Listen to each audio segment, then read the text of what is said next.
وسهلا ومرحبا بكم مع دكتور درشان باتيل، أخصائي جراحة الأورام وإزالة الأورام. الدكتور له خبرة طويلة في مجال الجراحة، يشتغل في مستشفيات أستر والبنكرياس. اليوم حنتعرف على مرض خطير، مرض بيأثر على نسبة كبيرة من العرب والناس في المنطقة العربية والأفريقية، اللي هو مرض البنكرياتيك كانسر. حنتعرف كيف البنكرياتيك كانسر بيصل للمرضى، كيف نقدر نشخصه ونتعرف على المرض. دكتور درشان، كلمنا عن البنكرياتيك كانسر. So pancreatic cancer is something which cancer or cancer cells which arises from the pancreatic organ. Pancreatic organ is a very important endocrine organ in our body, and the cancer arising from the pancreatic organ is a very aggressive tumor. And pancreatic cancers are mainly affect the people who are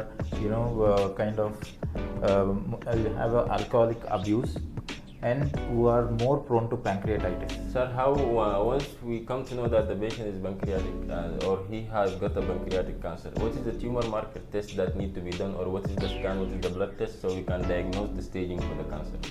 Once we come to know that there is a pancreatic cancer, there are tumor markers which can tell us what is the burden of the pancreatic cancer in the body, in the pancreatic organ. Those are the CA19-9, or in the bile duct and the biliary tract we can also do CEA, which can help us know what is the baseline tumor markers, and it also helps us to know the in surveillance. Post treatment in surveillance, we can keep a watch on the pancreatic tumor markers, so that will come to know any disease which has arisen later on after treatment at an earlier stage. Sir, now we have understand what is pancreatic cancer, what is the symptoms, and how we can diagnose. Now coming to the treatment option, what is the treatment option that we have right now? Right now, pancreatic cancers, again depending on the stage at what the patient presents to us in OPD. At an earlier stage, pancreatic cancer surgery is the best treatment option in an earlier stage. If the patient comes to her in a locally advanced stage or in an advanced stage, then usually it is chemotherapy. Depending on how the patient responds to chemotherapy, we will plan for surgery on a later date. Okay, sir.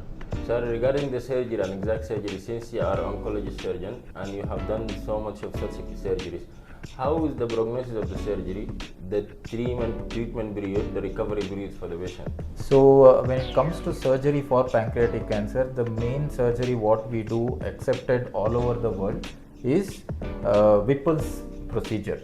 What we do in Whipple's procedure, we remove part of the pancreas along with the stomach, along with the gallbladder and the bile duct, and we remove it as a one specimen, and we do reconstruction such that the food goes into the small intestine, and also the bile goes into the small intestine, the pancreatic juice goes into the small intestine.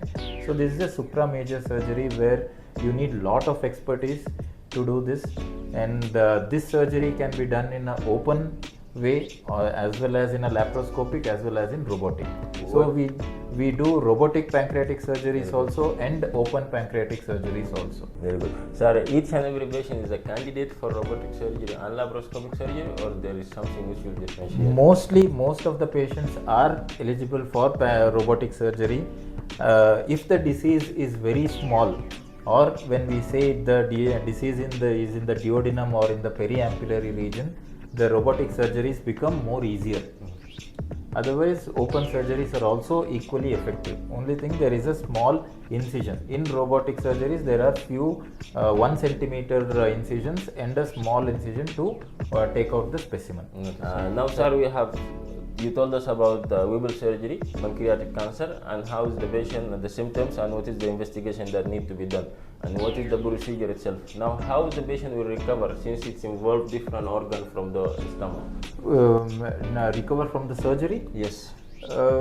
Usually patients recover from the surgery. They usually require 1 or 2 days of ICU stay and about 5 to 6 days of ward stay. Once they start taking orally well, we have a small tube put to the small intestine. So immediately post surgery, first day itself, we start feeding them through the tube. So all the nutritious food products will be going into the small intestine, and we try to maintain the nutrition of the patient and try to recover them well. We maintain what is called as enhanced recovery, okay, ERAS protocol, where we try to bring the patient mobilized as quickly as possible and try to discharge them at the earliest. Done, sir. So for the longer run, how much the patient will need to come back to his normal stage, or we can say that he can do his normal exercise, run and come around and eat different type of food? 2 months. In about 2 months, they'll be up and about. They can walk around. Post surgery, in 15 days, they will be able to walk properly.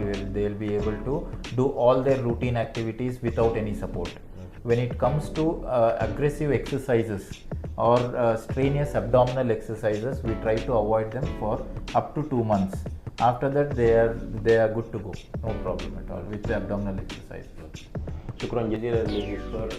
تعرفنا على عملية الروبوت بروسيجر، إجراءاتها. إن شاء الله انتظرونا في فيديوهات قادمة نتكلم عن عمليات أكثر وأمراض أكثر. تحياتنا لكم، نتمنى لكم صحة وعافية، دمتم بخير.